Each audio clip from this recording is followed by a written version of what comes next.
Hello and welcome to the Newnan Coweta Chamber of Commerce political forums for candidates running in nonpartisan elections or appearing in partisan primaries on the May 22nd, 2018 ballot here in Coweta County.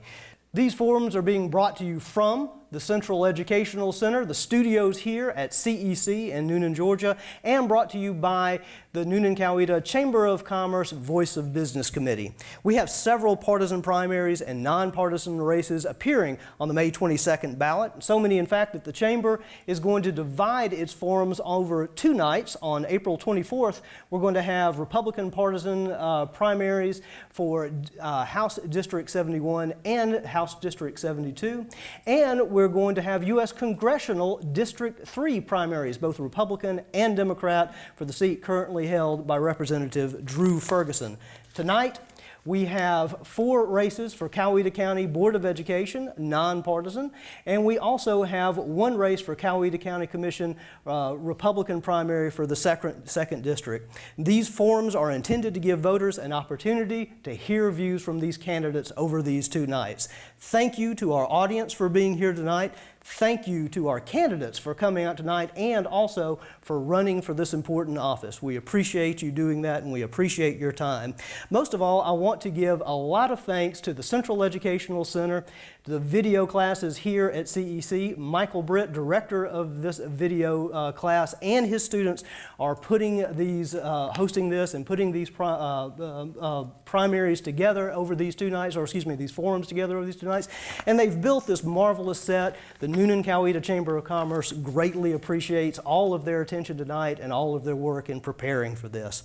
Also, I'd like to thank, again, our candidates for coming out and being a part of this. I also want to thank 2 other folks for coming. We have moderators from the Newnan Coweta Chamber of Commerce. You'll meet those throughout the night. And of course, a lot of chamber staff and volunteers with the Voice of Business Committee who have organized this. Our format for these forums is going to be similar to Chamber of Commerce forums held each election year. Each candidate appearing tonight is going to be allowed a 2-minute opening and closing statement, and then our candidates will have up to 1 minute to respond to a series of questions. After the final candidate gives his or her answer to a question, a 30-second rebuttal will be allowed if elected. And one final note, the Newnan Coweta Chamber of Commerce is a nonpartisan organization. It does not endorse candidates for office. Questions tonight have been submitted by chamber members and apply equally to all candidates. We ask that our guests at tonight's forum also respect that neutrality and the dignity of this occasion in general by refraining from any demonstration for or against any candidate. We ask that you hold your applause or any show of support or opposition during our forum, even for issues that you feel very strongly about. Our occasion tonight is meant to give the candidates here a chance to speak for themselves as they seek election to these important posts.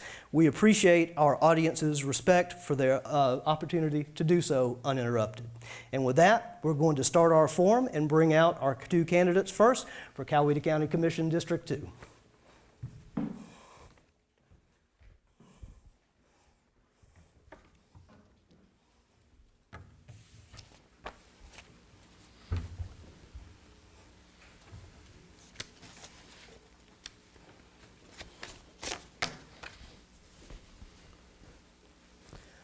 Well, if we are ready, we will now begin this evening's forum for Coweta County Commission, District 2, Republican primary, and I welcome Tim Lassetter, the incumbent, and Eddie Wilson, Jr., who face each other during the May 22nd partisan primary election. Gentlemen, thank y'all both for being here tonight. Thank y'all for running. We appreciate you. These candidates are vying for a 4-year term to represent the 2nd District, which covers western Coweta County, parts of southern Newnan, and the communities of Moreland and Grant Mill, among other areas.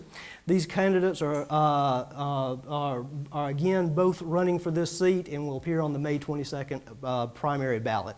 I'm Dean Jackson, and as I mentioned earlier, we have a couple of other folks who will serve as moderators and timekeepers tonight. I'm joined by Doug Kolbenschlag, who will serve as a timekeeper for this forum, and we'll meet Michelle Boyd just a little bit later on during our Board of Education forums. As I said a little bit earlier, gentlemen, just to kind of give you the ground rules one more time, we're going to open with a 2-minute statement from each of you, followed by a series of questions with 1-minute responses and an opportunity to the second person, or back to the first person, for a 30-second rebuttal if they elect. I remind both of our candidates to watch for signals from our timekeeper and confine your responses to the allotted time. You'll be signaled when you have about 10 seconds left, and if you do, don't just stop, but finish your thought if you could around that time and going into the end of that time period. So with that, we're going to start with Mr. Lassetter's opening statement.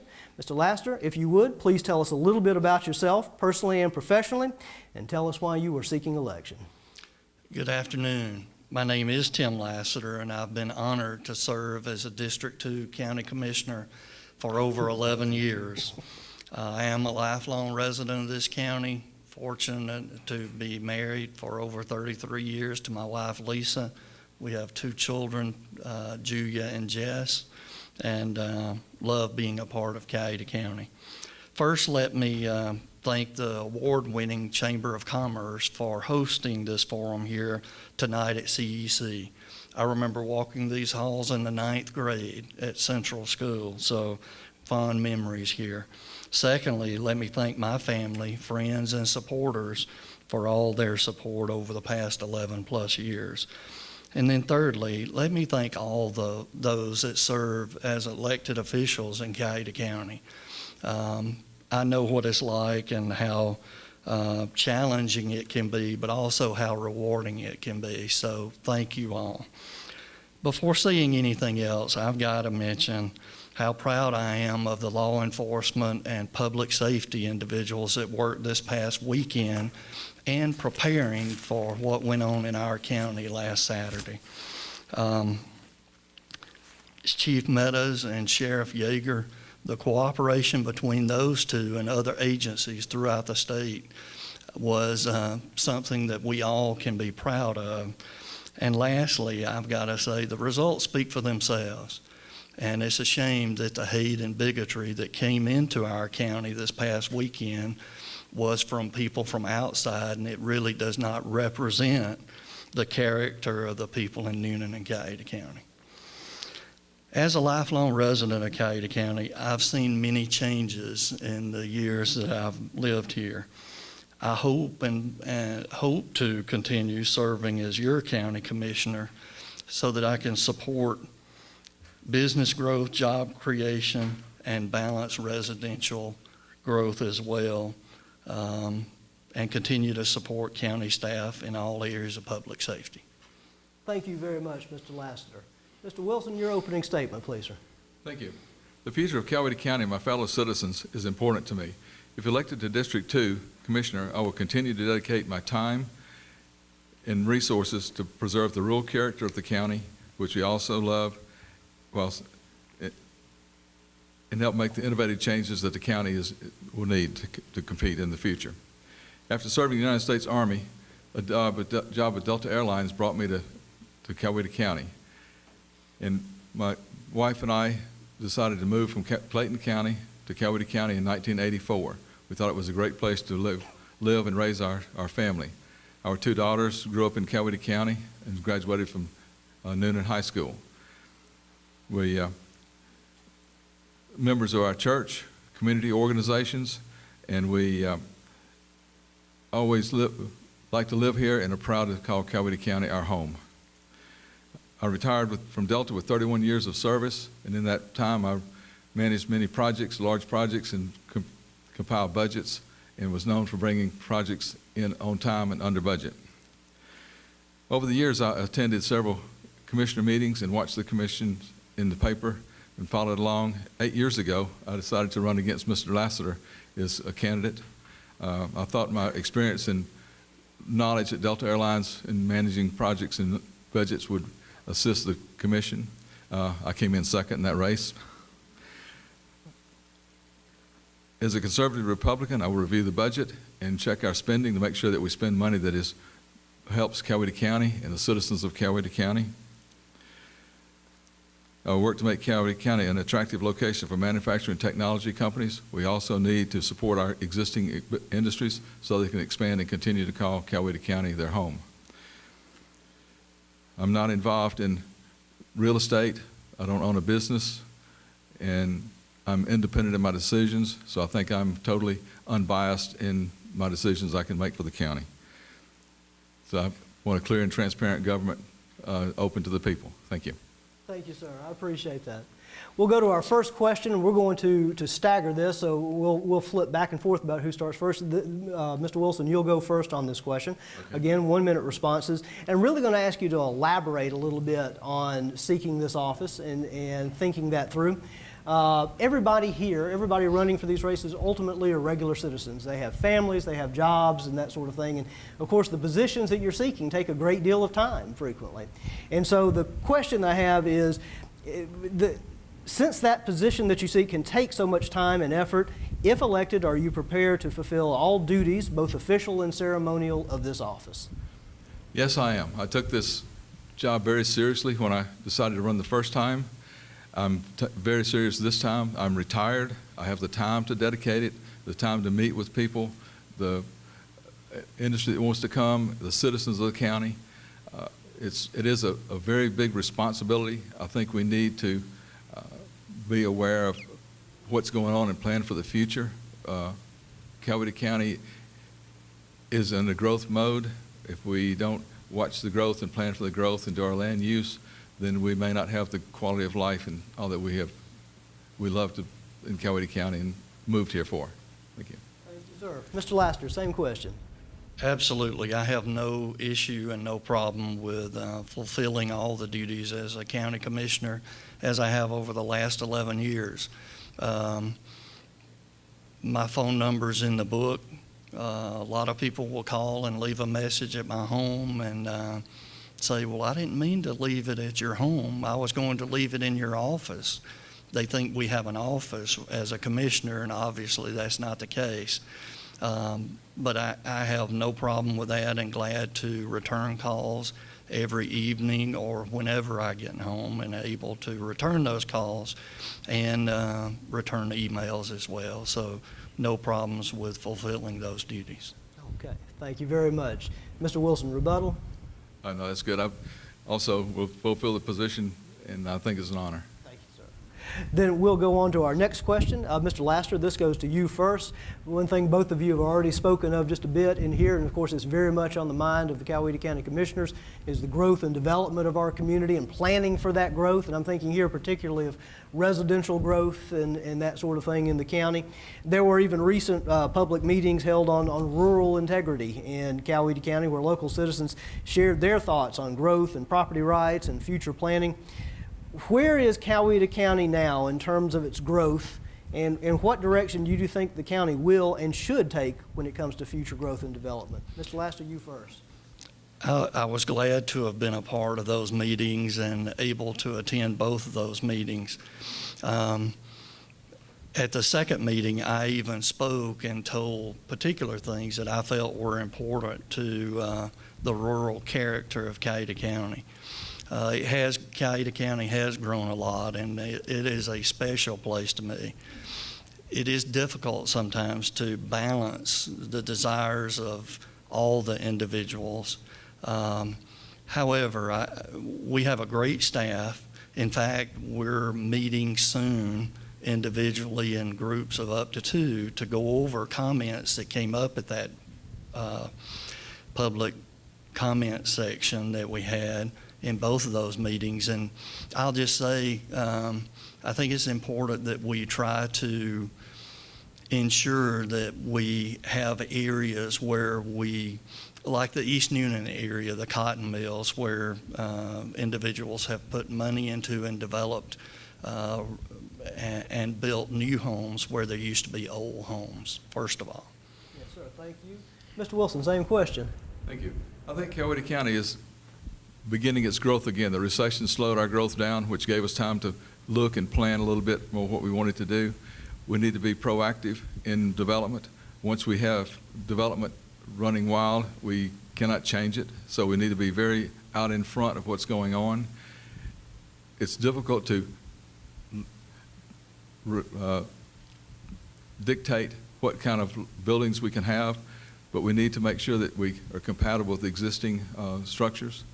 Our quality of life and the spaces are why people moved here. And then the hearings that the commissioners had, it was overwhelmingly spoke that people had moved here for the rural character and they did not want to see it develop like the other counties. But it's a hard balance between landowners' right to sell their land and to get their value and restricting the value of or what they can do with the land. But if we work on it and keep Coweta County a good place to live and plan ahead, I think it'll continue to be a great county to live. Thank you, sir. Mr. Lasseter, rebuttal?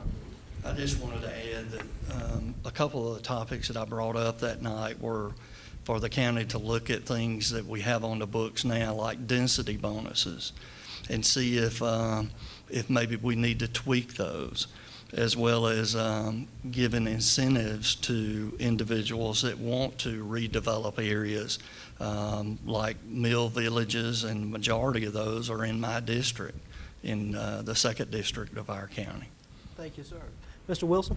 Mr. Lasseter is correct. There are a lot of things we gave when the economy was slow. We wanted to accelerate it. We need to look at taking those out or removing them or changing them. Also, impact fees now are set to 0.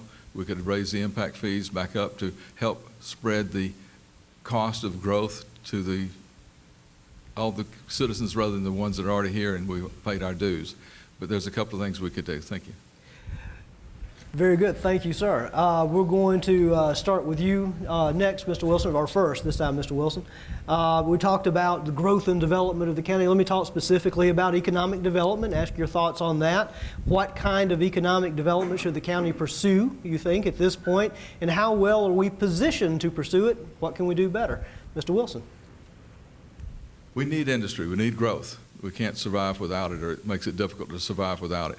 We need to get more manufacturing, technologies, and research and development type of companies into the county. I think they have better paying jobs. We bring a lot of resources into the county. We have industrial parks that are open. I think they're good. We have spaces to accommodate industry. There's workforce that you see here in all our areas that train workers for the businesses. So I think we're well poised. We have the interstate, the airport, and close to Atlanta Airport, so I think we have a lot of growth. I would certainly be willing to work as a commissioner with the Development Authority to recruit any kind of business that we can get into the county. Mr. Lasseter. I would continue to work closely with county staff, with the Development Authority, with the Chamber, and with members of the business community to ensure that current businesses have our ear on what we can do for them locally, the ones that are already here, as well as encouraging growth and new companies to come into our area. I think it's also important for us to plan well so that we have the infrastructure in place to be able to handle the additional growth. I think I know all the Development Authority members, as well as many of the Chamber members who have reached out to me in the past, know that I'll listen to what they have to say, review all our different options before making a decision and going forward. But I think that growth is something that's vital to the county. Very good. Mr. Wilson, rebuttal? I just want to echo Mr. Lasseter's thoughts about the staff. I think our staff of the county is great. They do a good job of doing the legwork for the commissioners and let us kind of make the decisions on the final, but they do a great job. Our existing businesses are the ones we need to nurture and grow. It's easier to grow one that you have rather than recruit new ones. And we have some really nice businesses in Coweta that have shown the growth. Very good. Mr. Lasseter. I'd just like to add one huge project that we're working on now. We would have never been able to be successful with having the Poplar Road interchange had it not been the cooperation and the collaboration of members of the Chamber, the municipalities, and our state and federal elected officials to be able to do something like that that can be so beneficial not only today but in the future. Very good. We're going to start with you, Mr. Lasseter, for this next question. I'm going to ask it very broadly just to get any comments y'all might have on this. It's about the budget. Just what are the biggest budget and service issues currently faced by the county? How's the county currently handling taxation and spending generally? Mr. Lasseter, you first. I think the biggest issue that we have had, especially the last 8 years, has been health care for our associates. It's amazing, and I know that members of the business community know very well that the amount of money that is paid for health care nowadays for associates, whether it's county employees or those in the private sector, has just skyrocketed. So that's something that's taken a huge bite out of the budget. Secondly, we currently resurface more roads in the county than we've ever done in the past. Part of the reason for that is to be able to use SPLOST dollars to be able to help with that in some instances, but also we just put it on the budget and made sure it's a priority to us. We all drive those roads, and we want to ensure that that infrastructure stays where it needs to be going forward. Thank you, sir. Mr. Wilson. Yeah, Tim's right. Our staff is the most important asset that we have in the county. We need to look, their medical cost is going up just like all of us is going up, and pay raises are wanted. We need to look at ways to do that without impacting the budget too much. The road maintenance, we have over for 950 miles of paved roads in Coweta County, and as Ms. Lassetter said, that's a burden to keep up, but we have the best roads in this area. The infrastructure is important. The interchanges, we need another interchange coming up north of Newnan that we need to budget for. So we have a lot of things to spend money, and we're, I think, spending wisely for the citizens of Coweta County. Thank you, sir. Mr. Lassetter, we'll start now with Mr. Wilson, and it's kind of a follow-up to something that both of y'all talked about. And we're really basically going to ask you to talk a little bit more about roads and infrastructure. That's one of the biggest items the Coweta County Commission faces. You mentioned some very big projects that we've had, both ongoing and recently, like the new interchange at Poplar Road and others. Mr. Wilson, when you look at roads and infrastructure, what do you think the biggest issues are facing the county? I say issues, but just the biggest priorities facing the county right now. Well, the priority that Mr. Lassetter started years ago is Poplar Road. It takes about 20 years or so to get an interchange built. We're looking at the Amlajack interchange in probably another 20 years. But infrastructure is key. If we don't have the good infrastructure for industry and our citizens to move, it will no longer be a great place to live. Our traffic on Bullsboro is out of control, or you don't go there at 5 o'clock, so we need to work on that. Our airport infrastructure is expanding. We're building industrial parks. The Madras connector to connect 29 to the industrial park will get trucks off of the road. I think that's all a benefit to Coweta County and to the industry and the citizens at large. Mr. Lasseter. I feel one of the most important things for us to concentrate on, like I mentioned earlier, is to remain, in order for us to remain prosperous, we need to ensure we're dedicating those resources necessary so that infrastructure, in particular in the area of transportation, is something so that businesses that are either located here now or that looking at coming here, or individual citizens like me, have the ability to properly move through our county. And lastly, if companies see that we don't have the infrastructure, first of all, they're either not going to stay here or they won't come here to begin with. And then secondly, if we ever get behind on things like that, it's difficult, if not impossible, to get caught up. Very good. Mr. Wilson, rebuttal? I think that's correct. Just be very proactive on things. It takes so long to get transportation projects through and funded. It needs to start way ahead of time. So. Additional comments, Mr.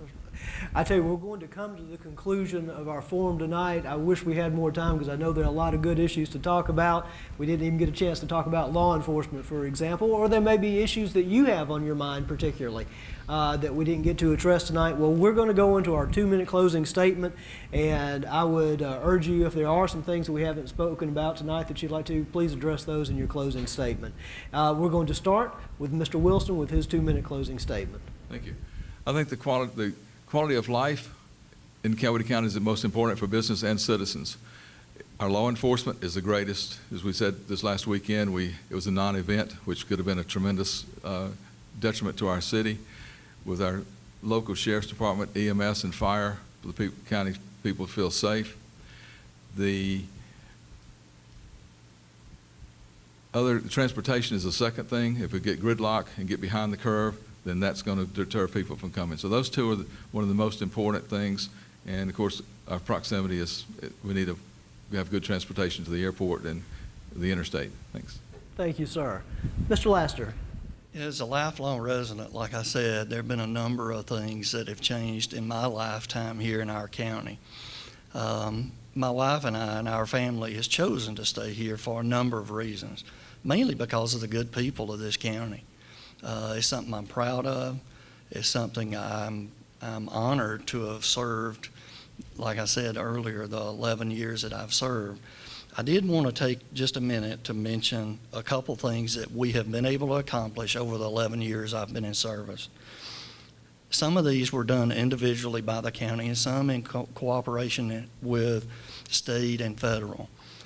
The Chattahoochee Bend State Park, the Browns Mill Battlefield, the Welcome Community Center, the Westside Sheriff's Precinct, the Newnan Coweta Airport renovations, Bohannon and Corinth Road Fire Station, Station Number 1 Fire Station, Grantville Library, Grantville Athletic Facility and Ball Fields, the 5 Points Roundabout, the bypass completion to Highway 16, the 16 and 29 intersection improvements, Poplar Road interchange. Like I said, we have the lowest ISO rating that we've ever had in the county. So that benefits all of us as homeowners when it comes time for insurance premiums to be paid. Secondly, our EMS service was just selected, not locally, but at the state level, as the #1 EMS service in the state. And thirdly, we have more deputies on our roads in Coweta County now than we've ever had. Unfortunately, that's necessary. So, I'm proud of all those things, and I would ask for your support and your vote on May the 22nd. Thank you, Mr. Lasseter, and thank you, Mr. Wilson. The Newnan Coweta Chamber of Commerce appreciates both of y'all being here tonight. We also appreciate you seeking public office and putting yourself out there. We think you did a great job tonight, and good luck to both of you on May 22nd. Thank you. We're going to take a break, and then when we come back, we'll hear from candidates for Coweta County Board of Education, District 1, Amy Dees and Sandy Hayner, moderated by Doug Kolbenschlag.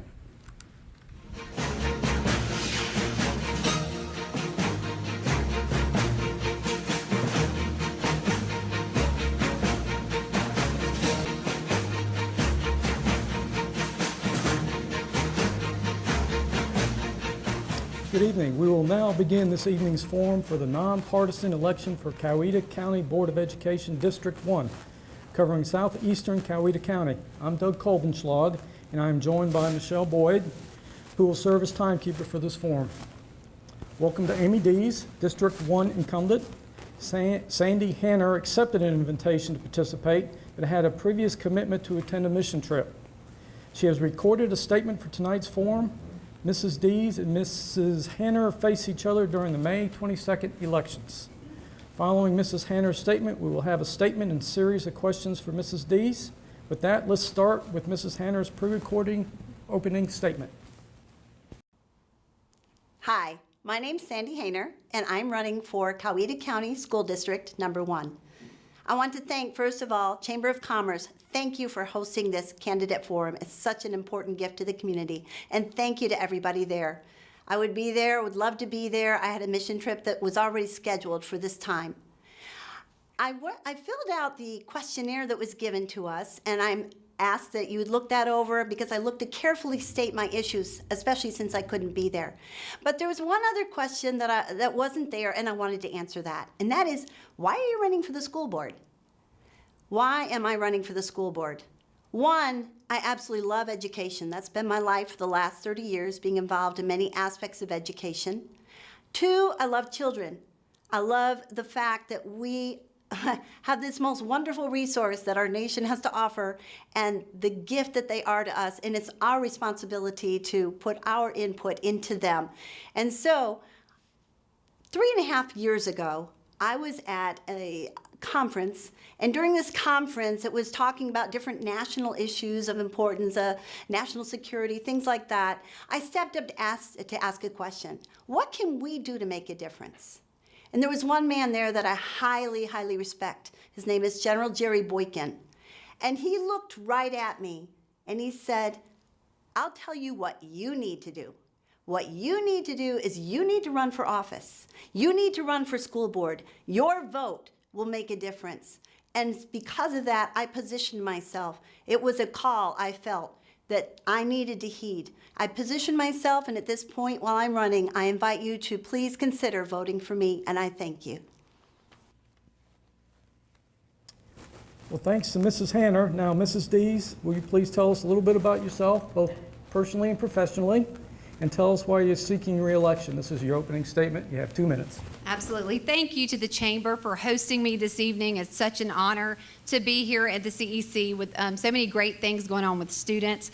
I credit my opponent for attending a mission trip. I as well has served overseas in Wales and on mission as well. I think that's great. I think that public service requires a lot of your time. My name's Amy Dees. It has been stated. I've served on the Coweta County School Board since 2010. I ran for the vacated seat of Steve Bedrosian. My children have attended public school here. My older 2 daughters are proud high honor graduates of East Coweta High School. My son is a junior at East Coweta and a football player there. My youngest attends East Coweta Middle School and will soon be joining her brother at the high school, much to my chagrin. Time flies. I've been happily married for over 25 years. I've proudly served this district since 2000 when my youngest daughter entered kindergarten. I've served on PTOs at Poplar Road, Willis Road, East Coweta Middle School, and have chaired numerous committees at the high school as well. I've served on the Title I district-wide committees as well as the county-wide elementary redistricting committee for the county. I'm a little disappointed. I have to be very direct. Anyone that knows me knows I'm going to speak very candid. I take pride in my seat, and I welcome a challenge. I understand everyone's busy. I understand there was a pre-commitment to a mission trip. I get that. But part of this job is attending graduations and meetings and community involvements and ceremonies. I believe that was stated earlier with the other 2 candidates. Ms. Hayner ran 2 years ago against Frank Farmer, our at-large member. She did not come to the forum then either. She has missed 2 opportunities to let her voice be heard. If she's interested in this district seat, I ask her to come and challenge me.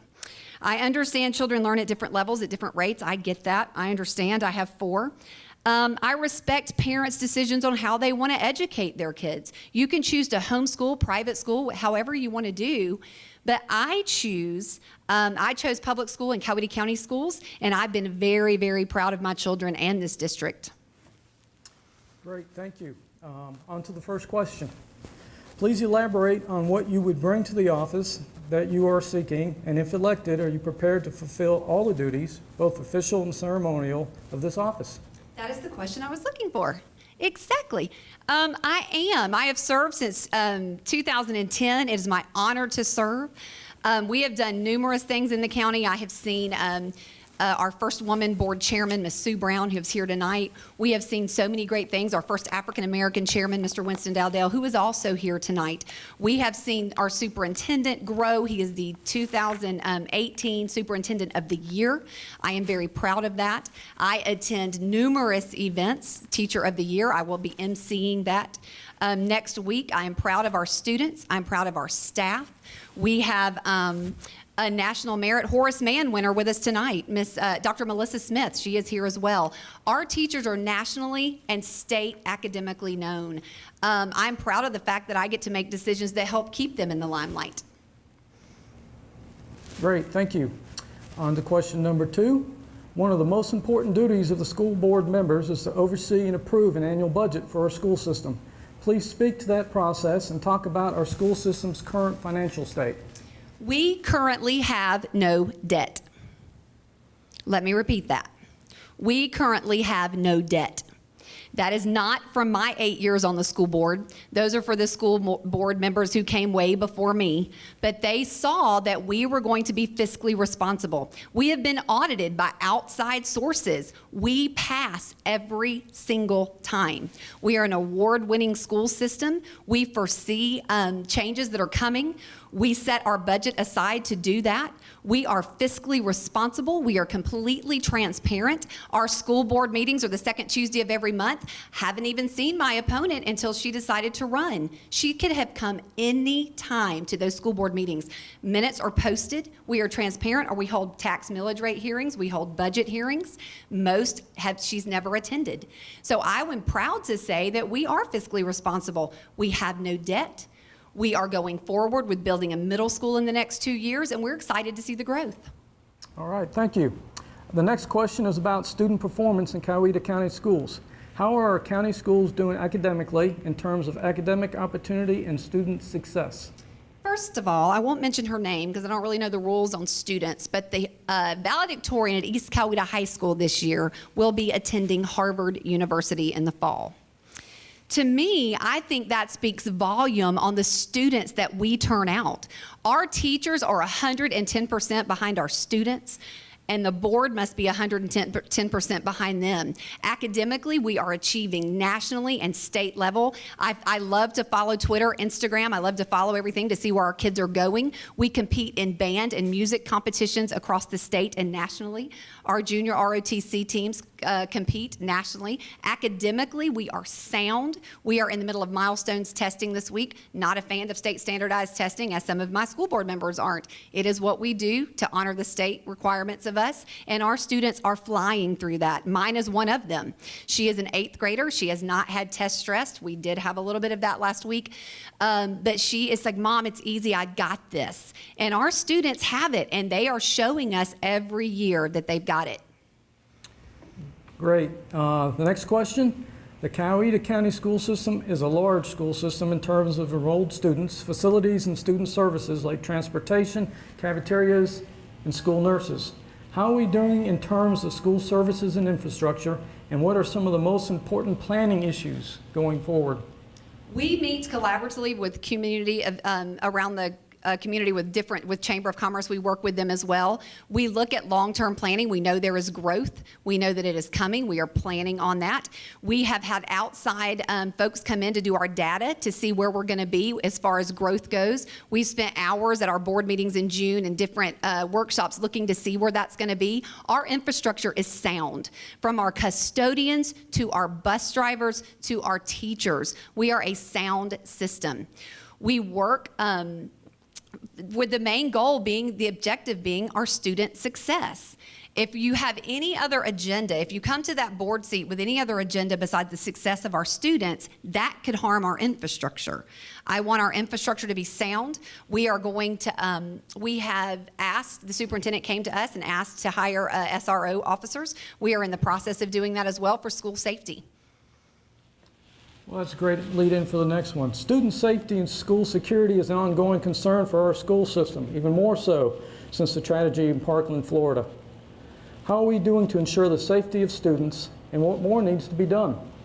Let me tell you, I am a mom. My son sits in that building. My daughter sits in that building. I have absolute, complete confidence that any staff member, when faced with an adversity or anything that would happen, they would protect my child. We have gone to great lengths. We are redoing the entrances to our schools. We have put in the doors that you can not necessarily have to be buzzed in, but to get in the main door, but you do have to be buzzed in to get into the school system. That is coming across the county. We are aware of this. I put on my post or blog recently that we remember the Columbine incident. We had Rachel Scott's brother, Craig Scott, come in 2009 to speak to East Coweta Middle School students. This is something we have been aware of, and it's sad. It is a sad day in public education when we are protecting our students. But Coweta County is doing 110% to protect those students. Our superintendent asked us to hire the SROs. We are doing that.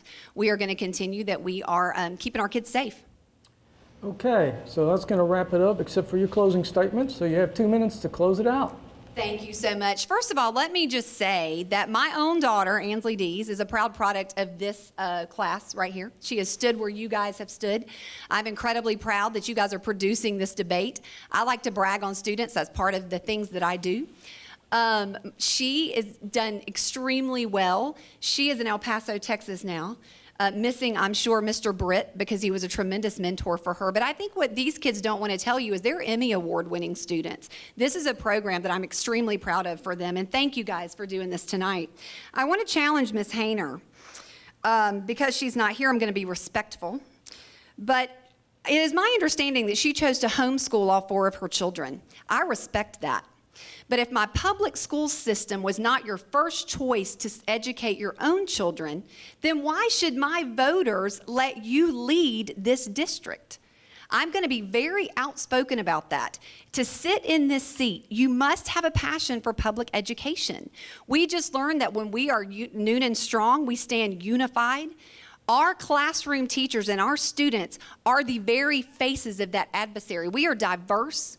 We are working forward. But the biggest thing is we are unified. We are unified in student success. There is no time for division. We must remain strong. We must remain diligent to ensure that our students are very successful and can attend Harvard and our Ivy League schools. And I can assure you they can. They are highly competitive. Thank you, and I look forward to your support on May 22nd. Well, that concludes her forum. Thank you, Mrs. D and Mrs. Hanner, and good luck to the both of you on May 22nd. We'll take a break now, and next we'll hear from the candidates for the Coweta County Board of Education District 3, featuring Beth Barnett and Jan Horne. Thank you.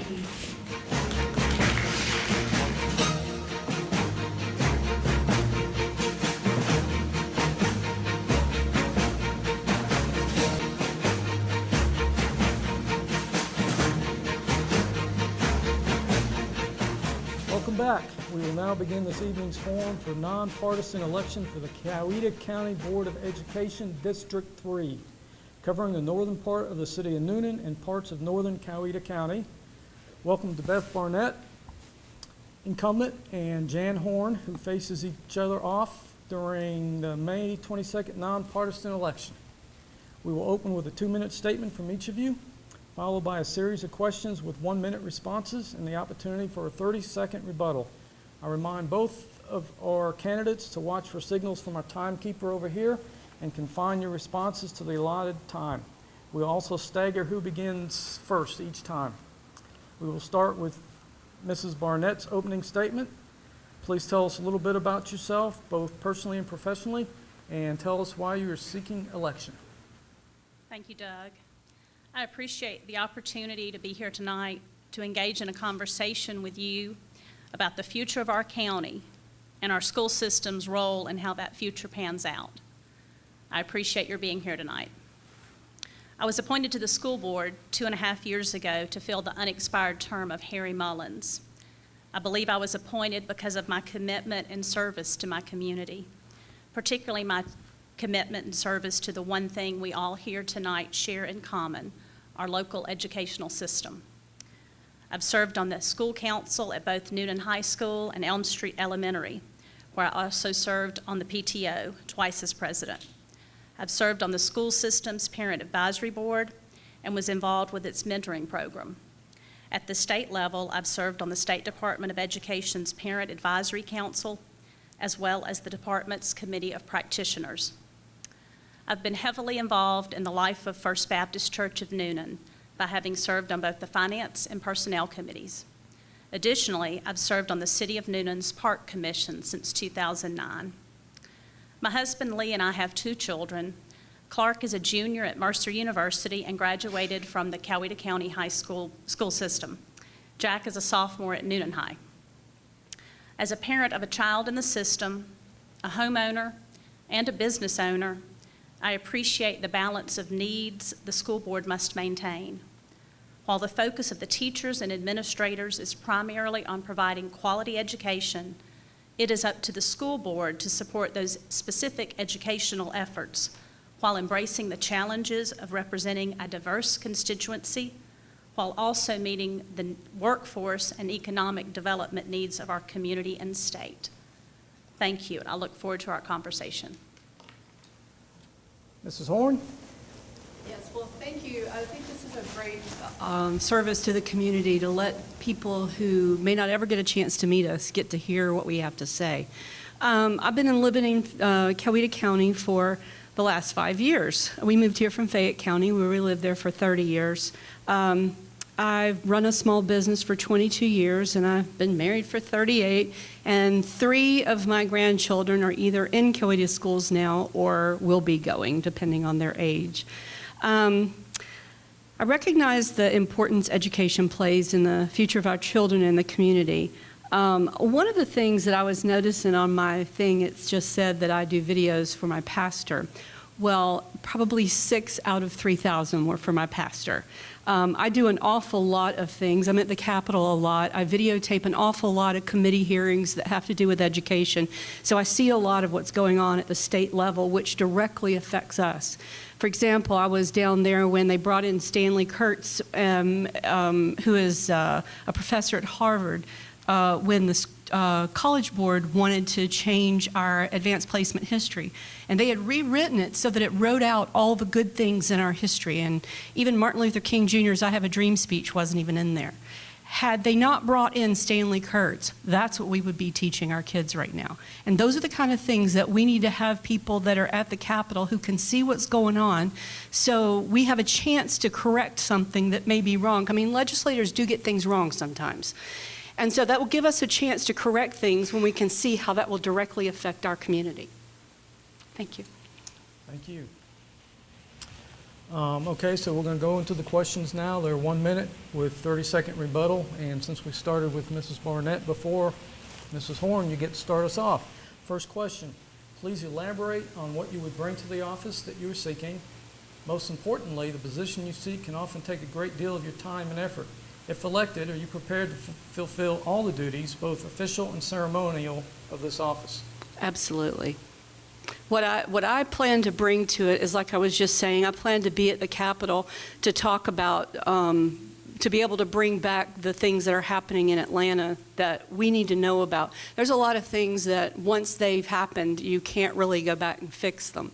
So if you're in the process, if you're in there while the process is going on, you have a chance to do that. Mrs. Barnett? Well, I plan to be here in Coweta County. And while the things that happen at the Capitol do affect us, and that we will follow any rules, regulations, laws, I believe my time is best served on the local level for the position that I would be fulfilling, giving of my time, visiting schools, participating in the ceremonial, as well as meetings, called meetings, and any other times when I'm needed. Okay, Mrs. Horne, rebuttal, 30 seconds. Well, we do need to know what's going on in Atlanta. It directly affects us. And we can say that we will do whatever they tell us to do, but what if it's not in our best interest? Okay, Mrs. Barnett, 30 seconds.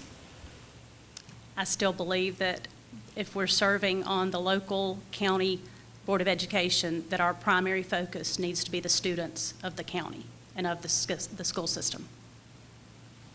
Okay, on to the next question, and Mrs. Barnett, you get to start at this time. So question number 2.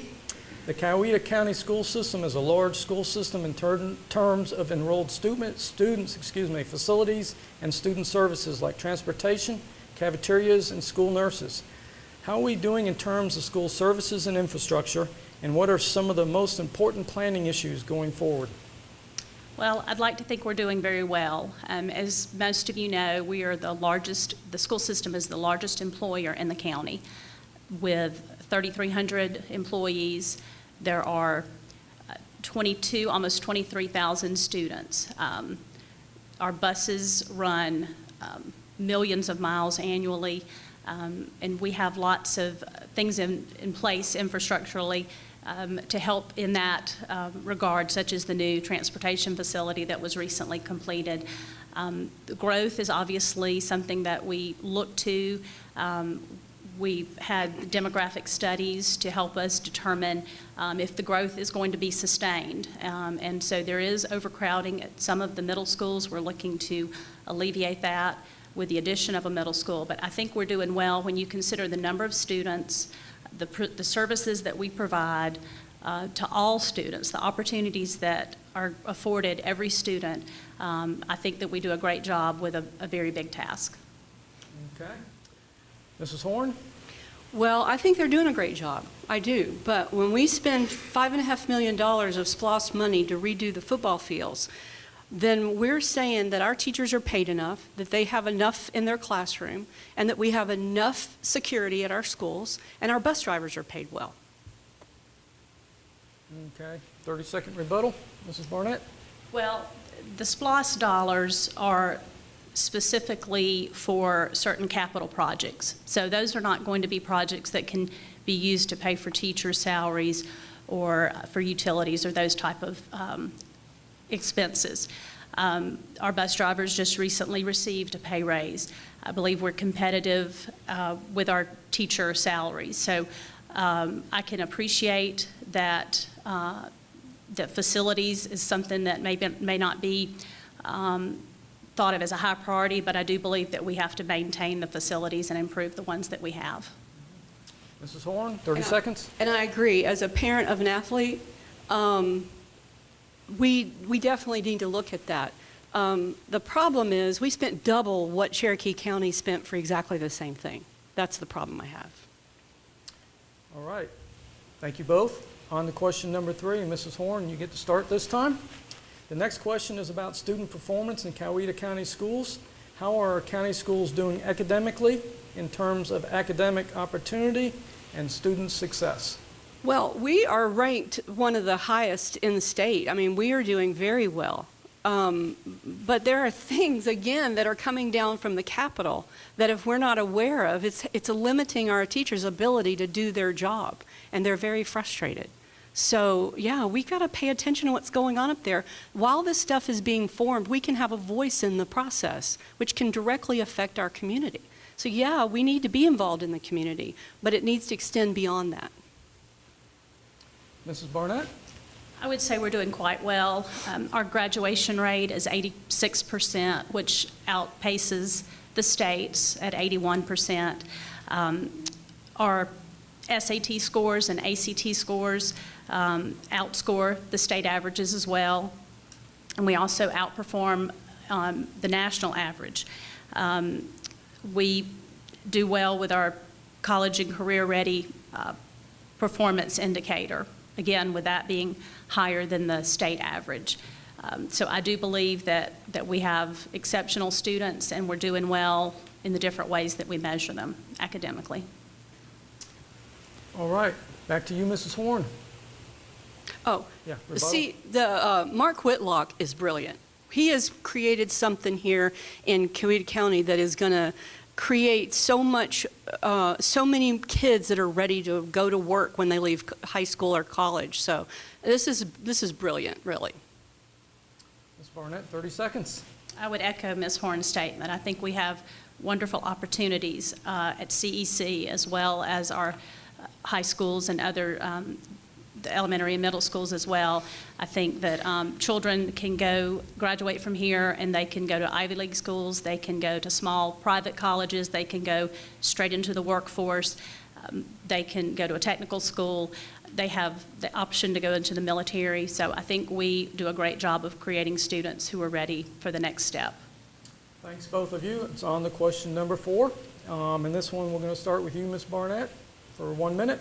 What role does the Coweta County school system play in our community's economic development and the prosperity of our county generally? Well, I think that people move to Coweta because of the school system that is here. I think it definitely helps with the growth. I think that people want to live in a community where there is a successful school system. I think we have become the envy of a lot of the systems on the south side just because of the way we have handled things, particularly during the recession. And I just think that we are head and shoulders above a lot of places right now. Okay, Mrs. Horne? I completely agree. Absolutely. But again, if we don't know what's going on in the Capitol, we don't know how they're trying to tie our hands down here. That's all I'm saying. I mean, we had Senate Bill 401 this year. That was directly affecting the parents and the students' ability to choose what track that they're on, that gave the state the power to intervene in that. So, yeah, these things are important. They're very important. Rebuttal? Well, we operate under a strategic flexibility waiver, so we have a lot of latitude in the way that we operate as a system. So I believe, again, we do what's best for Coweta and our students, regardless of maybe some things that we're hearing otherwise. Mrs. Horne? And the Capitol has tentacles down here. That's all I want to say. All right, and we'll be starting with Mrs. Horne this time. Question number 5. Student safety and school security is an ongoing concern for our school system, even more so since the tragedy in Parkland, Florida. How are we doing in ensuring the safety of students, and what more needs to be done? Well, I don't think school resource officers are enough. I mean, there needs to be security cameras, but again, spending double for those football fields than what Cherokee County did to a company that has massive amount of lawsuits. There's all kinds of reports online about it. Half of that money, had we spent it wisely, could have been spent for more security for our schools. So that's more of a capital improvement. I mean, I read the stats of what it says that the SPLOST money could be used for. So there were a lot of other things that it could have been used for than just, I mean, it's just, it's unnecessary spending. If half of that would have done the job, then the other half could have been spent for security. Mrs. Barnett? Well, I'd like to first address safety, and then we'll go to the turf if I have time. Safety has obviously been a primary concern of mine as a parent and as a citizen.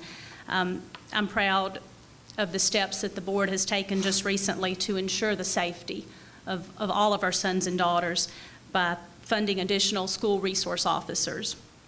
As a result of board election, qualified law enforcement officers will be on all campuses in our system on a daily basis to protect our students and staff.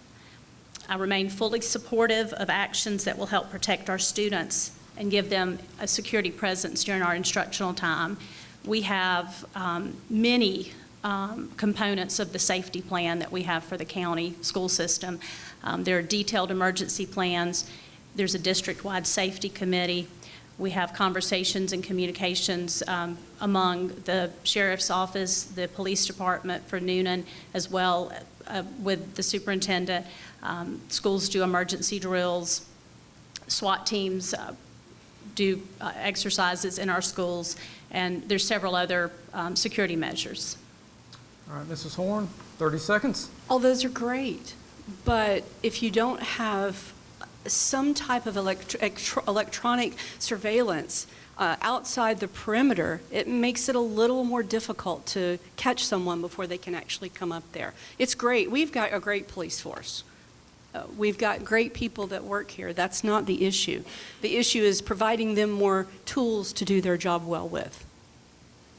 30 seconds, Mrs. Barnett. Just over the last several years, $2 million has been spent from eSPLOST to outfit all campuses with multiple surveillance cameras.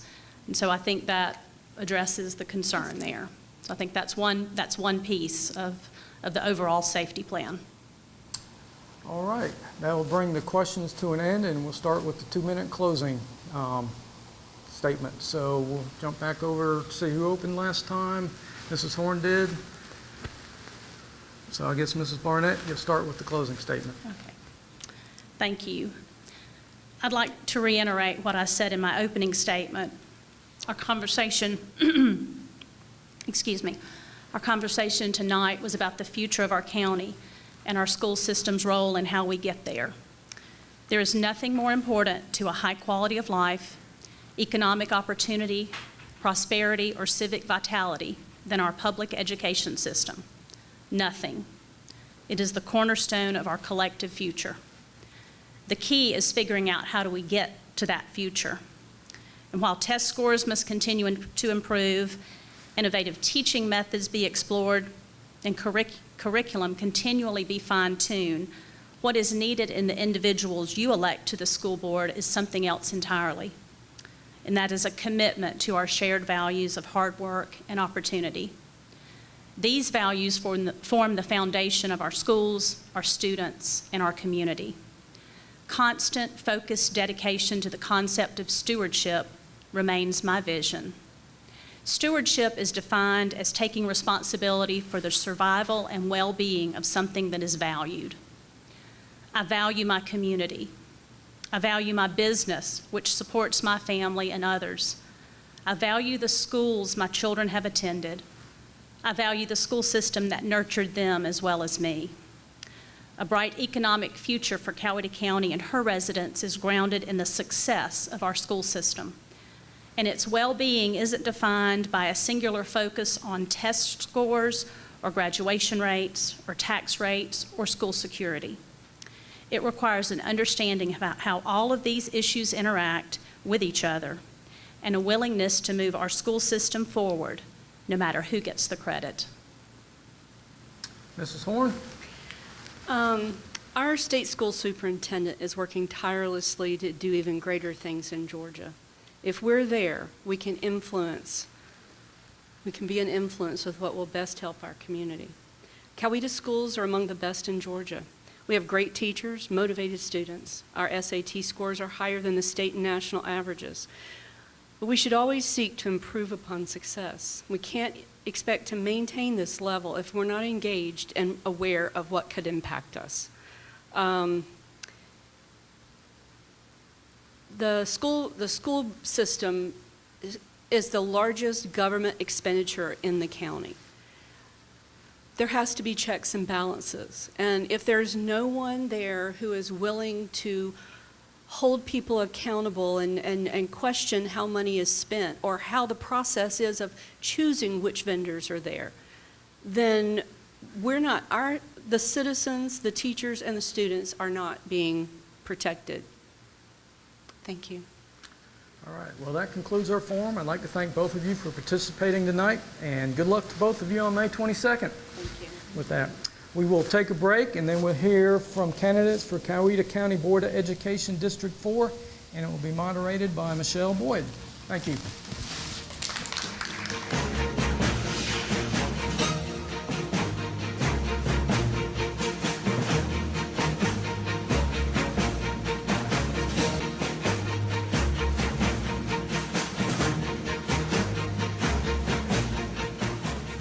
We will now begin this evening's forum for nonpartisan election for the Coweta County Board of Education, District 4, covering parts of northeastern Coweta County. Welcome to Linda Mink, incumbent, and Norman Lundeen, who face each other during the May 22nd nonpartisan election. I am Michelle Boyd, and I am joined by Doug Kolbeschlag, who will serve as a timekeeper for this forum. I remind both our candidates to watch for signals from our timekeeper and confine your responses to the allotted time. We will start with Ms. Mink's opening statement. Please tell us a little about yourself, personally and professionally, and tell us why you're seeking re-election. Okay. Thank you so much to the Chamber for sponsoring this event tonight. This is such a huge benefit to all the citizens in our community, and I'd like to also thank my opponent, Mr. London. I am a native Texan. As we say in Texas, we like a little pepper sauce in our greens, and so some opposition and different viewpoints is always good. It makes things interesting. Why am I running? I have 3 grandchildren in this system. My oldest granddaughter has graduated from the Coweta County school system, and she is now earning her doctorate. She's in Detroit, and she's teaching, and she's also earning her doctorate. So the children is my main motivation. And as far as me personally, I am moving into retirement. I've been a banker for the last 30-plus years and a chief underwriter, specializing in multifamily housing. My territory was the U.S. Virgin Islands, and Puerto Rico. I'm looking forward to staying home. So that has been a big achievement for me. But as far as me personally, I have a dog, I have 2 cats, and 3 wild and woolly, very active grandchildren that I absolutely adore, and they have lots of friends. My grandchildren don't travel in 1s and 2s anymore. They travel in herds, and I'm sure there's a lot of parents that can relate to that. But I've been living in Coweta County for 14 years. I chose to live here, as did my sons. They were raised in Fayette County, and we all chose to be here. And I'm looking forward to hopefully another 14 years. Thank you. Thank you. Mr. Lundeen, your opening statement. Thank you, Coweta County Chamber and the Central Educational System for hosting tonight's forum. My wife Ann and I have lived in Coweta County for 26 years. I've been a registered architect since 1972. During that time, I've been a city planning director and served in many local, state, and national boards. I retired as a lieutenant colonel after 35 years in the Air Force and Air National Guard, performing master planning and urban design studies worldwide as an Air Force civil engineer. Throughout my career, education has played an important role in my success. Teachers, friends, and mentors have suggested pathway courses and midpoint corrections that have greatly sharpened my skill sets. Coweta County has an outstanding school system because of the support it gets from the school superintendent, the Board of Education, and the business community.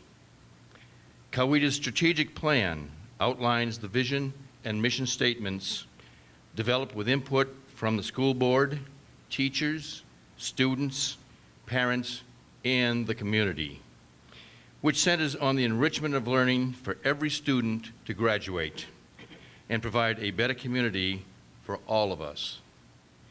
I respectfully request your vote for me in the May 22nd election for the Board of Education District 4 seat. My education and career accomplishments will assist me in making the many informed decisions required on the board. Thank you. We will now begin with our questions. I remind you each have 1 minute to answer in a 30-second rebuttal. The first question will go to Mr. Lundeen. Please elaborate on what you would bring to the office that you are seeking. Most importantly, the position you seek can often take a great deal of your time and effort. If elected, are you prepared to fulfill all duties, official and ceremonial, of this office? Absolutely. I have gone and read all of the policy statements that are on the web. I've looked at the requirements of the board and of the superintendent of the schools, and I'm very prepared to go out and do all the things necessary to go into the schools for graduations, for ceremonies, because those students really want to have the support of the board members, to know that we support them not only financially, policy-wise, but to be there on that a very important day when they graduate or have other important things that happen to them in their school life. Being retired, I have the time to spend doing that, and I fully intend to support our educational system to the best of my ability. Thank you, Ms. Mink. Okay. Yes, especially now that I'm moving into more of a retired status with my career. I think in the last 3.5 years that I've served on the board, I believe I have missed 6 meetings, 2 due to illness and 4 times due to business travel.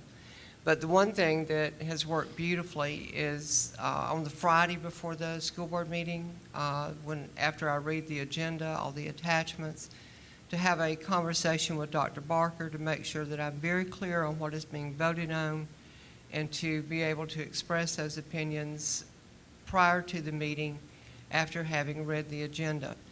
Now, with regard to ceremonial, I would like to address that. I've taken a lot of flack from some of the other board members for not being at every function.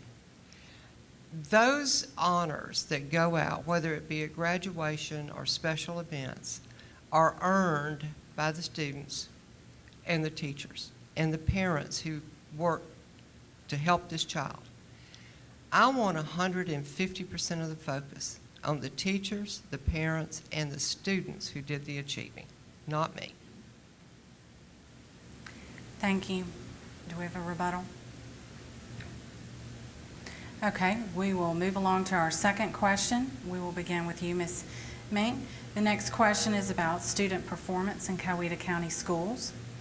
How are our county schools doing academically in terms of academic opportunity and student success? Well, from a testing perspective, yes, I think we're doing very well. I stay in communication with our state school superintendent, Richard Woods. Richard Woods ran on a student achievement platform back in 2014, and I think he's doing an outstanding job, even though he's had a number of challenges with regard to implementing his platform. And I was also need to just extend a huge thank you to him because he recently endorsed me to serve another term and asked the voters to please vote for me because I do support his agenda and what he's trying to do. As far as how we're achieving, this CEC Center is a classic example of some of the things that we're doing as a community and our business leaders to open the eyes of our children who have an opportunity to experience a career path, that they have a natural talent or they have a unique interest in that. They would have never had that opportunity had it not been for our CEC. We can do better. We can do a lot better, but we're by far, compared to our surrounding counties, we're number one. Thank you. Mr. Lundeen? I agree, we're number one. I had the opportunity to sit down for a couple of hours with Dr. Barker and to go over all of the things that the students and the school system is doing. It's not just CDC. This is the premier of millions of dollars of equipment that's in here that the industry is sharing with us at no cost to the taxpayers so that the students can be prepared to step into a job working with the equipment that they have right here in the studio. I looked at the dentist. I looked at the Caterpillar equipment in welding. I had an opportunity to spend an hour over here also, and I'm so very impressed by what they've done. But all the records that Dr. Barker showed me, you know, with the schools, the testing that we're doing, we don't go by Common Core, we go by what the state mandates to us in curriculum and in testing, and we're doing very, very well. On the national stage, what I don't want to see happen is what happened in Oklahoma and Tennessee, the photographs that we saw. All you have to do is start slipping on your tax revenue, and we could be in there, and it'll take decades to get us back. So we need to keep up what we're doing. Thank you. Ms. Mink, do you have a rebuttal? No. Okay. We will move along to our third question, and this will begin with Mr. Lundeen. The Coweta County school system is a large school system. In terms of enrolled students, facilities, and student services like transportation, cafeterias, and school nurses. How are we doing in terms of school services and infrastructure? And what are some of the most important planning issues going forward? The budget that I went over with Dr. Barker shows that we are doing very, very well across the board. We don't have any debt. And that means that the planning that we're doing for each one of these elements is balanced. As far as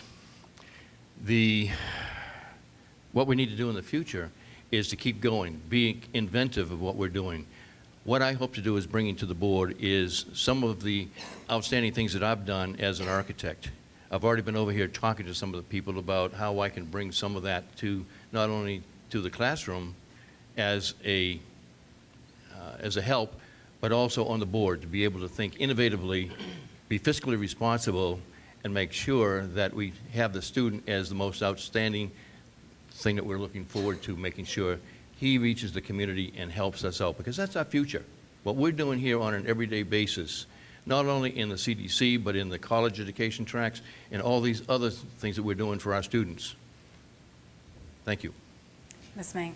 May I ask you to repeat the question, please? Yes, of course.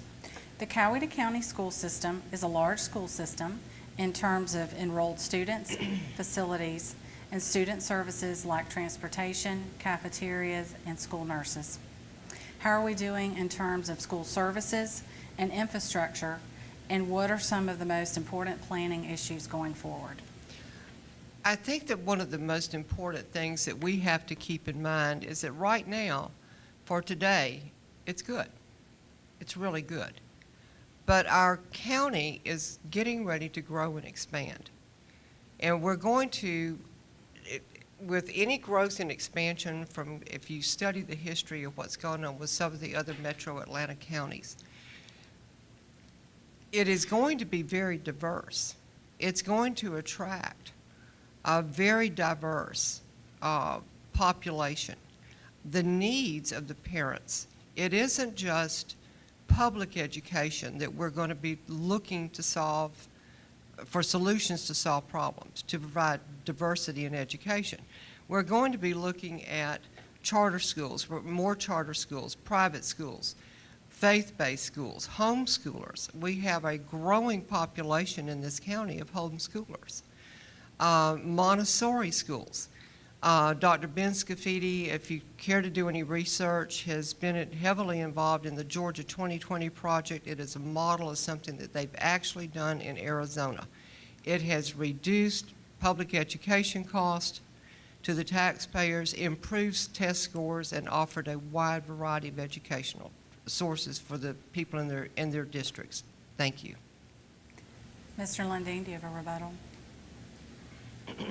Yeah, I think we need to concentrate on what we're doing here and continue, because we've got an outstanding system. It's working, it's well balanced. The growth that's going to come to us is going to come in industrial growth, and it's going to come in new developments. And we need to look at the infrastructure to make sure that our schools are there thinking in advance, so that, because the school is going to take anywhere from 5 years to plan to another probably 5 years to get it built. So we have to be able to have future visionary looking at all of these things to make sure that we're prepared when we get there. Ms. I Mink, do you have a rebuttal? believe that is my concern as well. And instead of putting all the burden as far as education of our children, instead of putting it all on the public school system, what I'm talking about is creating a diverse methods that parents can choose to meet the best needs of their child. I mean, I'm watching it going on with my neighbors and their children. Some of them are now in charter schools, some are in faith-based, some have remained in our public school system. It's going to require diversity of thought and action.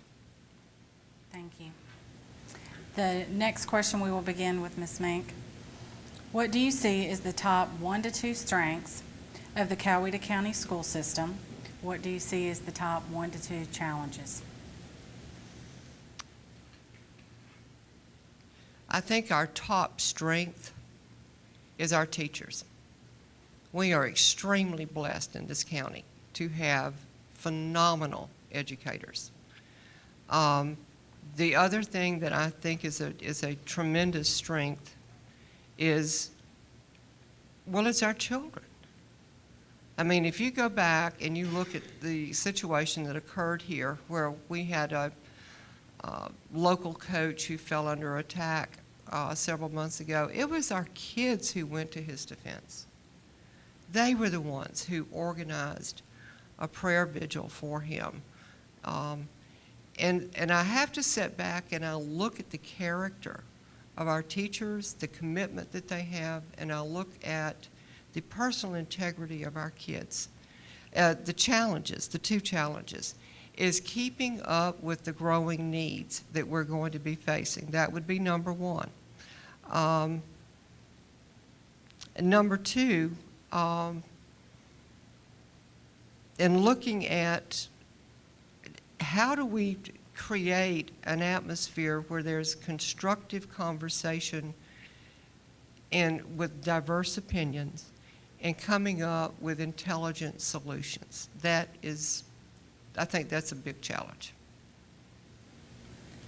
Mr. Lundin. Teachers are our greatest asset, besides the students themselves. But there are challenges coming down that are coming at us from a national level that we need to be looking at. I talked about cyber intelligence. It's a national thing that's coming down to us from all over the world. And when we're talking about innovative things that we can do in the school system, is to be able to develop those courses, because there are intelligence agencies coming into Fort Gordon, possibly another one coming into the Atlanta area. We need to be able to fill those slots as well.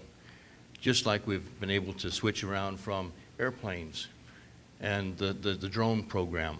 Years ago in the Air Force, we used to look at people that could put their thumbs together because that's the way we designed airplanes. Today, we're doing drones.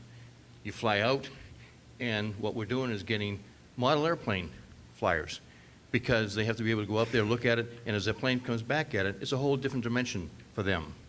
Those are the kind of innovative things that we need to do as a school system to look down to the future to make sure we're in sync with where the nation is trying to go also. Ms. Mink, do you have a rebuttal? No, I do not. Okay. In the essence of time, we will go ahead and move to closing statements, and we will begin with Mr. Lundin. Thank you. The Coweta County Board of Education District 4 elected position is non-paid and especially non-partisan by policy.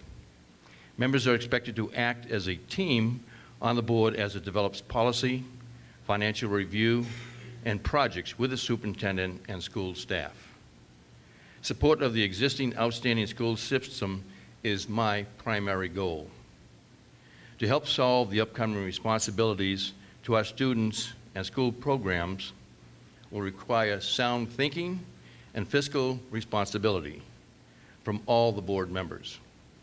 I think my skill sets mesh perfectly with the board's vision and leadership role to maintain Coweta's outstanding school system. I'd like to just add a few more things within my time, and it has to do with what happened this past weekend. We saw the integrity of our leaders support the First Amendment, even though there was a lot of controversy on both sides. I look at the loyalty of our people to come in on Saturday, our children and our parents to support the merchants and come in and on Saturday come in and buy things because they know that they were going to be losing revenue on Sunday. And especially to the courage of our law enforcement people, 700 strong. That's much more than we have on our police force now. But through leadership, they were able to get people from other localities to come in and help us out and make sure that we had a peaceful demonstration. And when it was all over, by 4 o'clock, I came back from Athens, where I was for the weekend, and there wasn't a piece of yellow tape or anything sitting on that street in that park. I commend the people of Coweta County for doing an outstanding job in a very difficult situation. Thank you. Thank you. Ms. Mink. First of all, I'd like to again thank everyone for being here tonight, and I'd like to thank the people who are going to be watching on their Newnan channel, our community channel. In closing, there are a number of things that I really wanted to talk about because this is the conversation topics that I've been having with parents, teachers, and even students. Several things that are predominantly on my mind is, and we alluded to this earlier about how important it is to stay actively involved at the state capitol and even in Washington. We had a piece of legislation that went through this year, and I went in and sat in on the committee hearings. The legislation was postured and drafted in order to remove the possibility that one of our coaches would go through what he went through in our school system and our students regarding, prayer after a game. I'm watching very closely on the federal level, and I do communicate with our state school superintendent on certain issues. I wanted to talk about vouchers, that I'm definitely in favor of vouchers. I'm looking at coming up with a way for us to do tax abatement for our senior citizens. Our tax digest is going to go up in 2020. Home values are going to be increased, and our seniors are gradually being taxed out of their homes. That's a real problem that we're facing. So we've got to look at alternatives to that. I don't want our community to be known as an unfriendly, senior-unfriendly community. The other thing that I'm concerned with regard to going through our what is going on in our schools as dictated by Washington, the CCRPI process, testing, and now they've added the PBIS, the Positive Behavior Interaction Systems. And the hands that our teachers' hands are being tied with regard to what they can and cannot do to control disruptive behavior in the classroom. That feeds into safety. In closing, I would just like to say that not everything is wrong, but not everything is perfect. Complacency breeds a rubber stamp mentality. And we can't afford to be complacent anymore. Not everything is perfect. And if you don't keep working to make it perfect, then you're going to get into trouble. Thank you very much. Thank you. This concludes our forum. Thank you to Ms. Mink and Mr. Lundeen, and good luck to both of you on May 22nd. We will take a short break and hear from candidates for Coweta County Board of Education District 1 at large, Larry Robertson and Lorelei Scott.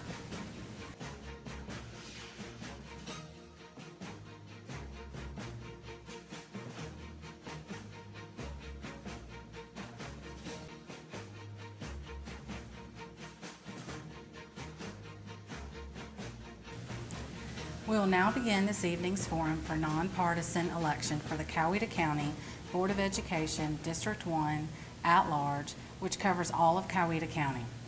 Welcome to Larry Robertson, incumbent, and Lorelei Scott, who face each other during the May 22nd nonpartisan election. We will open with a 2-minute statement from each of you, followed by a series of questions with 1-minute responses and the opportunity of a 30-second rebuttal. I remind both of our candidates to watch for signals from our timekeeper and confine your responses to the allotted time. We will also stagger who begins first each time. We will start with Mr. Robertson's opening statement. Please tell us a little about yourself, personally and professionally, and tell us why you're seeking re-election. Thank you, Michelle. I'd also like to thank the Chamber for sponsoring this wonderful event. I also like to thank all the elected officials that are present with us this evening. Also, I'd like to thank all the candidates who are running for election during this important bipartisan election. I appreciate what you do for the county. I also want to say it's a great day to be a citizen of Coweta County after the events of this weekend. There's no describing the amount of pride that I felt in seeing some of our leaders in the county and the leaders of our law enforcement, who both of which, Chief Meadows and Sheriff Yeager, are products of the county school system. So I appreciate what they did and all the 42 agencies that assisted. I am a lifelong resident of Coweta County. Again, my name is Larry Robertson, lifelong resident of Coweta County. I am married to my high school sweetheart. We've been married 40 years, going on 41. We've got 2 beautiful daughters who are also products of the Coweta County school system, both of which graduated college in 4 years. They did it the right way. Natalie, my oldest one, graduated University of Georgia. Melanie, my youngest one, graduated from Georgia State, so we're very proud of them. As far as political experience, I was appointed to fill the vacant District 1 seat vacated by April Parker in August 2012. I was elected for a 4-year term in 2014 to the at-large seat. And what we do as a board, and I'm very proud of this, we act as a board. There are no personal accolades. We act as a board. And I hope that you can find it in your heart to cast your vote on May 22nd for me to continue my service to the Coweta County school system and the students of Coweta County for another 4 years. Thank you. Ms. Scott, your opening statement. My husband and I of 44 years, we lived in Coweta County for 13 years. Prior to coming to Coweta County, we lived in Kansas City, and I was employed with a gentleman. We owned a corporation, Heartland Food Services. We owned and operated Wendy's restaurants. We were a franchise. And I worked with Mr. Lapine for 24 years until he retired and sold the company in 2005. And then in 2005, Sigma of Georgia recruited my husband and I, came here to work. I was the sales manager over the entire Southeast region until I retired in 2009. When I retired in 2009, that's about the same time that the Atlanta Public School test cheating scandal broke down.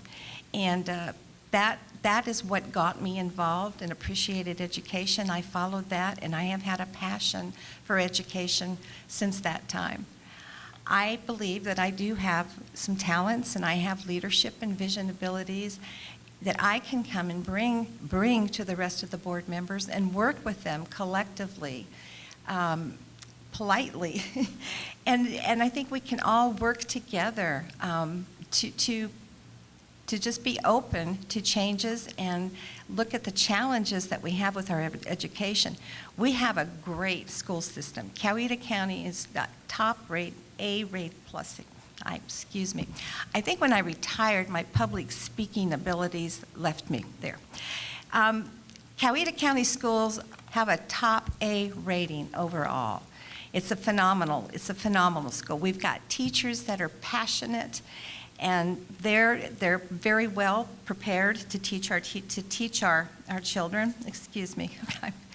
I think we have a lot of strength in our education. Okay. We just have a lot of positive things in the Coweta County school system. Thank you. Thank you.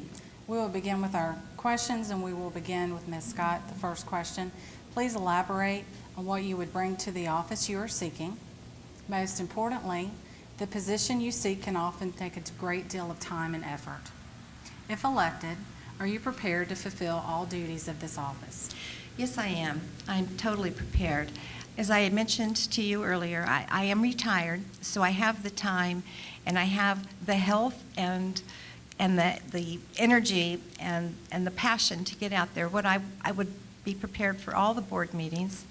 I would be prepared to go to all of the ceremonial and the graduations, special interest that kids, science projects, certain things that, are participate at each school. I think they need recognition. I would enjoy visiting all of the schools, spending time with teachers, spending time, with parents and observing and listening and taking the feedback back to the board for joint conversation and joint decisions for the future of the board. Thank you, Mr. Robertson. Yes, by all means, I will put in the time that it takes to serve on the school board. I think my record, my attendance record at monthly meetings, call meetings, honors nights, all of the ancillary events that go along with the school system, I think it speaks for itself.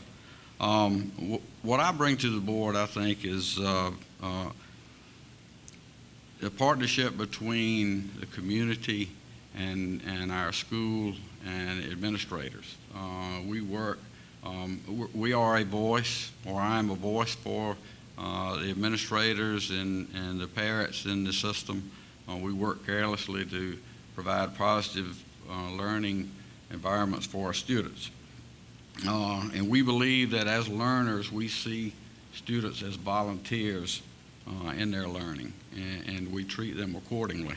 And we try to provide learning opportunities to help build positive role models, which is really what it's all about, to build positive role models, mothers, fathers, family members, soldiers, community leaders to help bolster the solid foundation that our community has built. Thank you. Ms. Scott, any rebuttal? No. Okay, we will move on to our second question, and we will begin with Mr. Robertson for this question. The Coweta County school system is a large school system. In terms of enrolled students, facilities, and student services like transportation, cafeterias, and school nurses. How are we doing in terms of school services and infrastructure? And what are some of the most important planning issues going forward? I think we're doing very well from an infrastructure standpoint. If you look at the number of students we have almost 23,000 students, and we move these students to school and back home every day through various transportation means, primarily school buses. We feed these students. We have what amounts to restaurants in every one of our school systems. If you go into our cafeterias and look at the inspections on these cafeterias, you'll see nothing but the highest marks in these areas. As far as planning, I'm part of a joint transportation committee put together by the county, and one of the things that we talked about the other day are the two driving forces behind growth in the county, in Coweta County, is our schools and our proximity to the interstate. So I think we have to continue to build schools. We have to put infrastructures in place. We have to look at our transportation, and that's what I'm doing on this board, is I'm a voice for the school board and the school system on this transportation committee. So I think that's two things that we have to do: continue to improve the system and take a look at the growth and such in the county.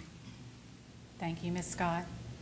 Yes, I think we have a little bit of a problem in the school system in terms of retention and hiring bus drivers. There's a need for that. I know that we've bought new buses. We've got a huge building and prepared for all the maintenance. Everything is just great and satisfied, and to prepare for that. But I think the biggest problem that we have is retaining or hiring bus drivers.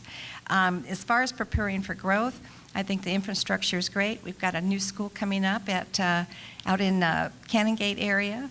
And I know that there's going to be about 600 new homes coming up at the Poplar Crossings.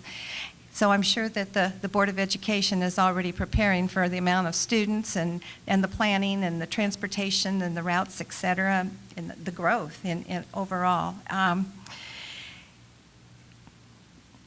think that's it. Thank you. Okay. Mr. Robertson, any rebuttal?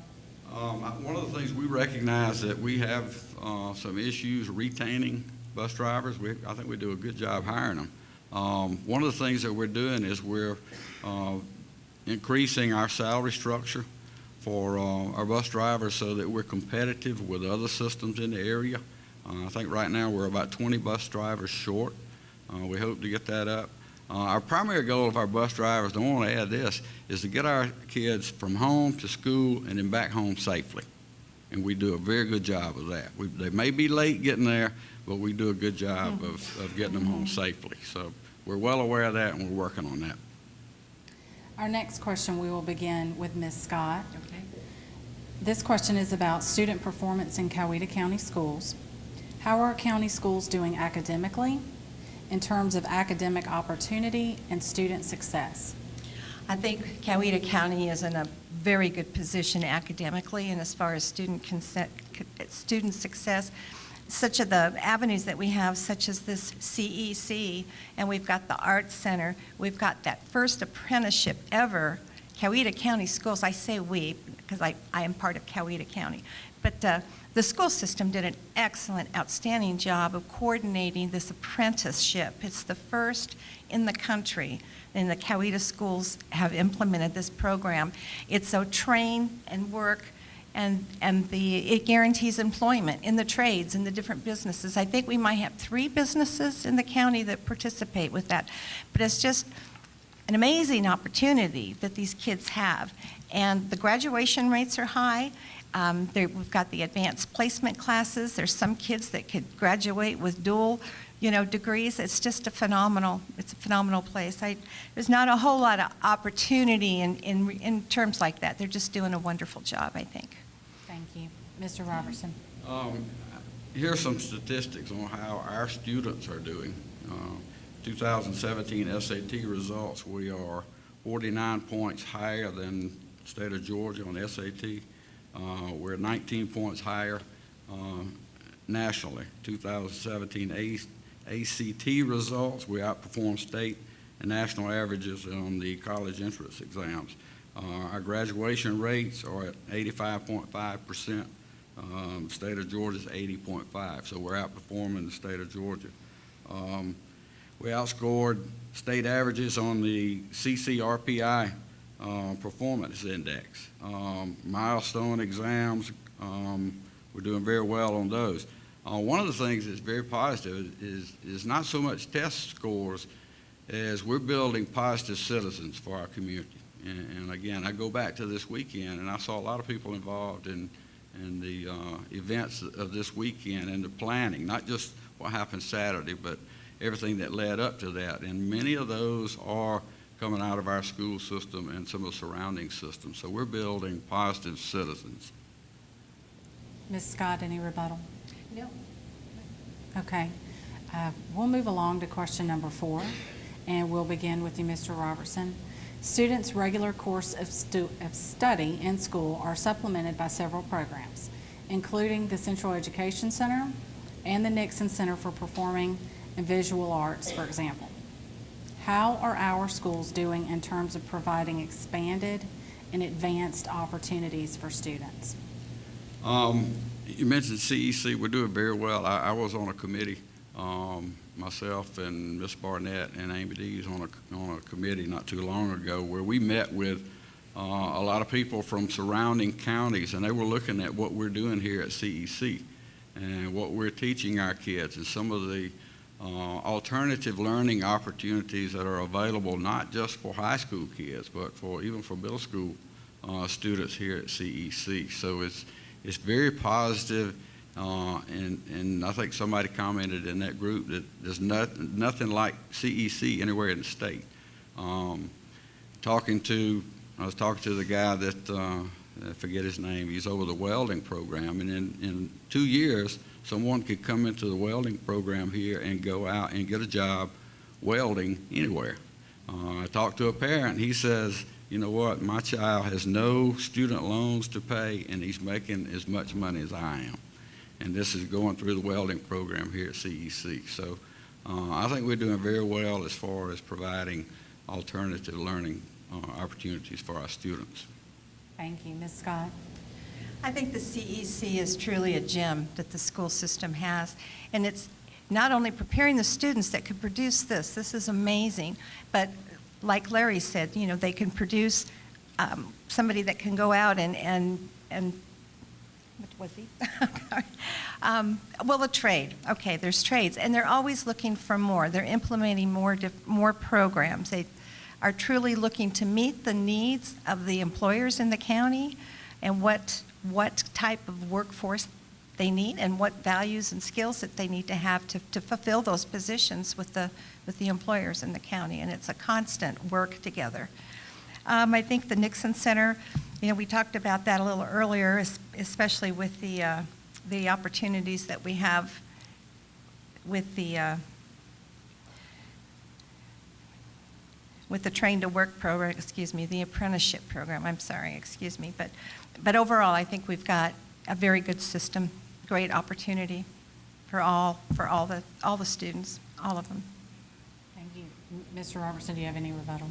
Yes, I do. One thing I didn't have time to hit on was the Nixon Center. And if you've never been to the Nixon Center, I promise you, you won't see anything like that in any of the surrounding counties. I've been to a lot of school events, choral events, band events, teachers' retirement dinners, Teacher of the Year banquets.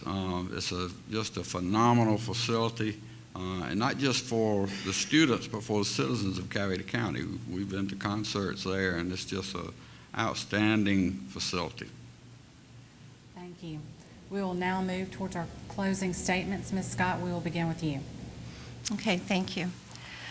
We talked a little bit about the success of Coweta County schools that we have, and the professional teachers and the passionate that we have, and the school's graduation rate and the overall A rating for the school. It doesn't lessen that on top of mind, we've got issues like security. And when I'm talking about security, I'm not necessarily talking about the bad guy or the active shooter that wants to go in and harm our teachers and our children. I'm also talking about some safety and security in the classroom. We've got incidents of students who are disturbing the class, whether it's throwing a chair or verbally abusing somebody or disrespect to the teacher. They've got to be removed from the class, and they need to be held accountable. I'm hearing from parents and students that there's no accountability. Now, I assume there's got to be something done. But should I be elected to the school board, I would recommend that when there's an incident that disturbs the classroom, our kids are there, the ones that are there to learn, it's not fair to them to have to deal with this as well. So I think there should be a documented incident report each time, and I think that the school, the board member whose district that particular school is in should be copied on the incidents, and that board member could go and follow up with the school principal and parents and just ensure that there has been action and accountability has been taken to prevent the child from disturbing classes again or whatever the further behavior was. I also want to talk about Common Core a little bit. I've never met anybody that likes Common Core. And I would advocate that we somehow can get this repealed from our schools. Is my time up? Okay. Thank you very much. Thank you, Mr. Robertson. If elected to this position, is 4 bullet items that I put on my questionnaire I filled out. The first one is to keep our students and staff safe and secure from their home to schools and back home. Recent events that we had here in and around our school system, we handle according to policy. I had a student that brought a handgun onto the campus, and once the administrators found out about it in a very, very short period of time, they had the situation secure according to policy. So it worked very, very well. We also had a telephone threat made from Savannah, and we were able to handle that with communications according to policy and worked very, very well. We're working on securing our entrances, school resource officers. All of that is the answer. It's not one thing that's going to make our schools secure. It's all of that, and it's all of our administrators working together. I'm going to continue to be a ear and a voice for the community. I know a lot of the teachers, I see some of the teachers here tonight. I want to continue to be an ear and a voice for the teachers, administrators, and the community. I want to maintain strong, sound financial systems within our school systems. We've got an excellent financial group at Coweta County. They just won an award with the state.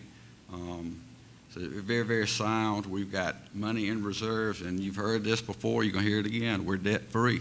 How many times have you heard someone, you say, how you doing? Well, I'm debt-free. If you're debt-free, that's a great thing.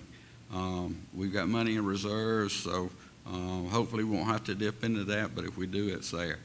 And I want to continue to develop and strengthen policies for our school system, because when it's all said and done, it's all geared toward the success of our students. And again, Coweta committed to student success. That's what it's all about, and I want to continue to work toward that. Thank you. At this time, this concludes our forum. Thank you, Ms. Scott, Mr. Robertson. Best of luck to you both on May 22nd. Now I'll turn it over to Dean Jackson at this time.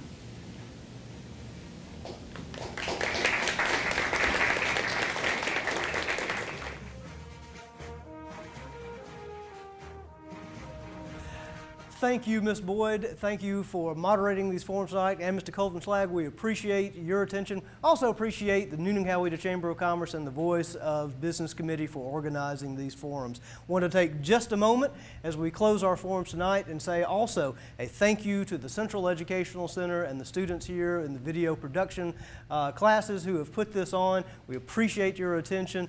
Thank you as well to our audience and to our candidates who are running for office and who have come here tonight. One more note, this finishes our forums for April 23rd. We're also going to have forums on April 24th covering state House race partisan primaries and Congressional District 3 race partisan primaries. But thank you for joining us. We hope to see you soon.